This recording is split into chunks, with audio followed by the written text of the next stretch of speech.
حضرت یعقوب علیہ السلام اسلام کے مشہور نبیوں یعنی پیغمبر میں سے ایک ہیں۔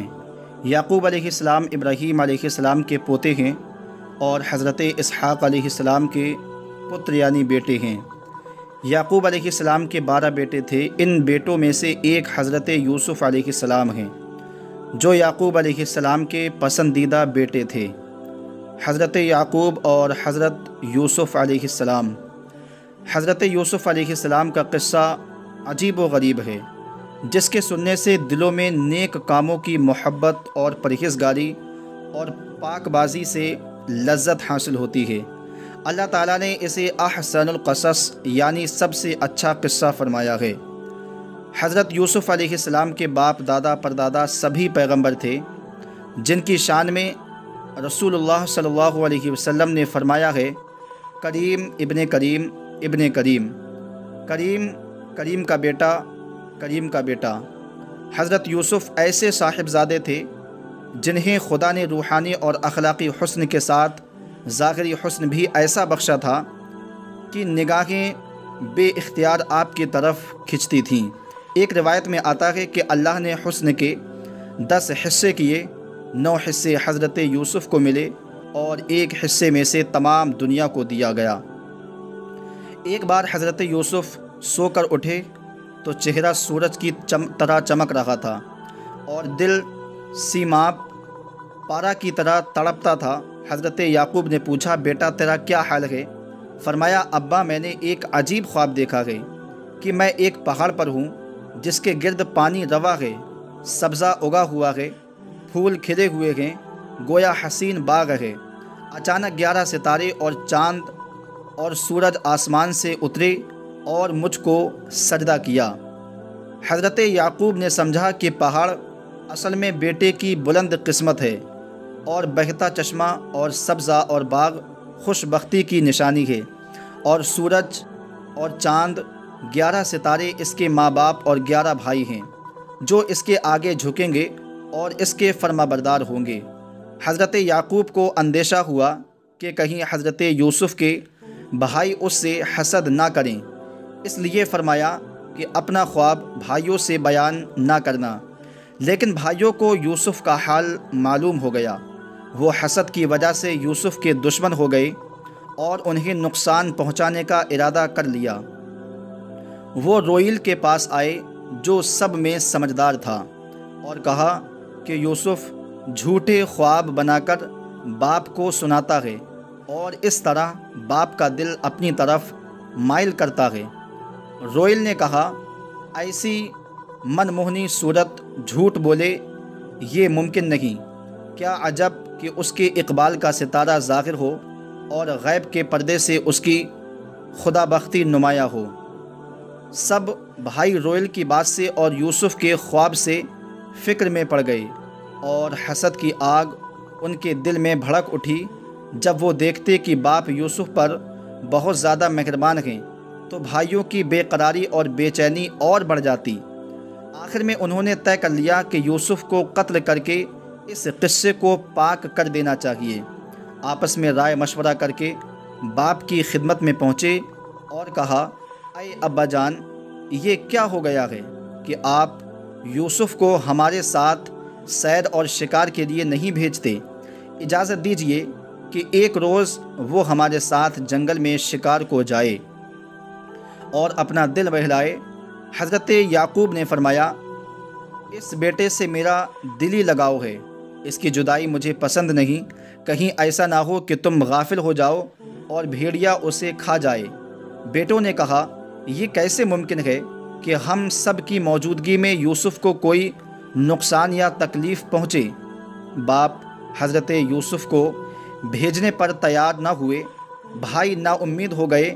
شیطان نے ان کے دل میں ڈالا کہ پہلے یوسف کو راضی کر لو تب باپ کے پاس جاؤ۔ باہر کا موسم تھا۔ بھائیوں نے یوسف کو ساتھ لے جانے پر راضی کر لیا اور یوسف کو لے کر باپ کے پاس پہنچے اور اجازت چاہی۔ جب حضرت یعقوب نے دیکھا کہ یوسف خود جانا چاہتے ہیں تو مجبور ہو کر جانے کی اجازت دے دی اور یہودا سے فرمایا، میں یوسف کو تمہیں سونپتا ہوں۔ پوری نگرانی رکھنا اور اسے کسی طرح کی تکلیف نہ پہنچانا۔ حضرت یعقوب نے یوسف کو چھاتی سے لگایا اور فرمایا، اے پیارے بیٹے، اگر جدائی کا زمانہ لمبا ہو جائے تو اپنے باپ کو مت بھولنا، اس لیے کہ وہ جب تک تجھے نہ دیکھے گا ہرگز نہ ہنسے گا۔ آزمائش کا دور۔ نوادر القصص میں لکھا ہے کہ جب حضرت یعقوب یوسف سے چند قدم دور ہوئے تو آپ پر غشی طاری ہو گئی۔ حضرت یوسف کو پھر سینے سے لگایا اور آہ بھر کر فرمایا، مجھے جدائی کی بو آ رہی ہے۔ حضرت یوسف کے بھائی حضرت یوسف کو اپنے ساتھ لے کر چلے۔ جب تک وہ حضرت یعقوب کی نگاہوں کے سامنے تھے تب تک وہ حضرت یوسف کے ساتھ محبت اور عزت سے پیش آتے رہے۔ جب باپ کی نگاہ سے دور ہو تو حضرت یوسف کو ستانا شروع کر دیا، کبھی تماچوں سے مارتے اور کبھی نہایت ذلت سے اپنے آگے دوڑاتے۔ حضرت یوسف کا گلاب سا چہرہ گرمی سے پسینہ پسینہ ہو گیا اور پیاس کی وجہ سے گلا سوکھ گیا۔ بڑی عاجزی اور منت سے بھائیوں سے پانی مانگا لیکن انہوں نے پانی نہ دیا۔ کھانا مانگا تو بولے بھی نہیں۔ ایک نے کہا، ستارے کہاں ہیں جو تیری خدمت میں حاضر تھے، ان سے مدد کیوں نہیں مانگتے؟ حضرت یعقوب نے ایک آفتاب میں پانی بھر کر حضرت یوسف کے لیے دیا تھا۔ شمعون نے پانی زمین پر بہا دیا اور کہا کہ پیاس سے کیا روتا ہے، اب تو ہم تجھ سے بدلہ لیں گے اور تجھے زندہ نہیں چھوڑیں گے۔ حضرت یوسف نے قتل کی بات سنی تو ڈر گئے اور خدا سے دعا کی، اے فریادی کی فریاد سننے والے، میری مجبوری اور لاچاری پر رحم کر اور مجھے اس مصیبت سے نکال۔ پھر روئل نے کہا، اے میرے بھائی، تو اور بھائیوں سے بڑھ کر مجھ سے محبت کرتا ہے اور میرے ساتھ مہربانی سے پیش آتا تھا، مجھے ایک چلو پانی پینے کو دے دے تاکہ میری پیاس کی آگ بجھ سکے۔ اس نے پانی کے بدلے کڑوا جواب دیا۔ پھر یہودا کے دامن پر ہاتھ مار کر کہا، باپ نے مجھے تجھے سونپا تھا، تو ہی بتا کہ میرا کیا قصور ہے۔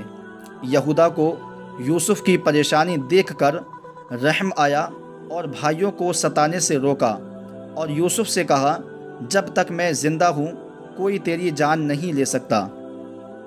بھائیوں نے جب یہودا کو بدلتے ہوئے دیکھا تو کہا، تم یوسف کے معاملے میں کیا صلاح دیتے ہو؟ یہودا نے کہا، میں یوسف کے قتل سے راضی نہیں ہوں، بے گناہ کو قتل کرنا بڑا گناہ ہے، بہتر تو یہ ہے کہ لوٹ چلو اور باپ کی امانت باپ کو سونپ دو۔ بھائیوں نے کہا، اگر باپ کے پاس لے جائیں گے تو وہ ہمارے ظلم باپ سے بیان کر دے گا۔ پھر یہودا نے سوچ کر کہا، اسے کنویں میں ڈال دو، وہاں یا تو یہ مر جائے گا یا پھر کوئی اسے نکال کر دوسرے ملک میں لے جائے گا۔ سب کو یہ بات پسند آئی۔ کنعان سے 3 فلانگ پر ایک کنواں تھا۔ حضرت یوسف کو اس کنویں پر لے گئے۔ جب کنویں میں ڈالنے کا ارادہ کیا تو حضرت یوسف نے کہا، آپ لوگ ہمارے بڑے بھائی ہیں اور میں چھوٹا ہوں۔ بھائیوں نے حضرت یوسف پر بالکل رحم نہ آیا۔ قمیض اتار لی اور ہاتھ پاؤں رسی سے باندھ کر اس چاند سے بھائی کو اندھیرے کنویں میں لٹکایا۔ ابھی کنویں میں آدھی دور تک ہی یوسف پہنچے ہوں گے کہ رسی کاٹ دی۔ حضرت جبریل خدا کے حکم سے کنویں میں پہنچے اور یہ خوشخبری دی، غم نہ کر، تیرا غم خوشی میں بدل جائے گا، یہ بلا کی کالی رات ڈھل جائے گی، خدا تجھے تخت سلطنت پر بٹھائے گا اور تیرے بھائی تیرے سامنے مجبوری کی حالت میں کھڑے ہوں گے اور تو ان کی خطائیں انہیں یاد دلائے گا اور یہ اپنی خطاؤں کا اقرار کریں گے۔ جب یوسف کے بھائی حضرت یوسف کو کنویں میں ڈال کر فارغ ہوئے تو ایک بکری کے بچے کو ذبح کیا اور حضرت یوسف کے کرتے کو اس کے خون میں ڈبو لیا۔ شام کو روتے پیٹتے گھر پہنچے۔ ادھر حضرت یعقوب کو بیٹے کا سخت انتظار تھا۔ بیٹوں نے یہ خبر سنائی کہ ہم تو یوسف کو سامان کے پاس چھوڑ کر آگے گئے تھے، اس کو بھیڑیا کھا گیا۔ دوستو، آگے کا کل انشاءاللہ تبارک و تعالی۔ السلام علیکم ورحمۃ اللہ۔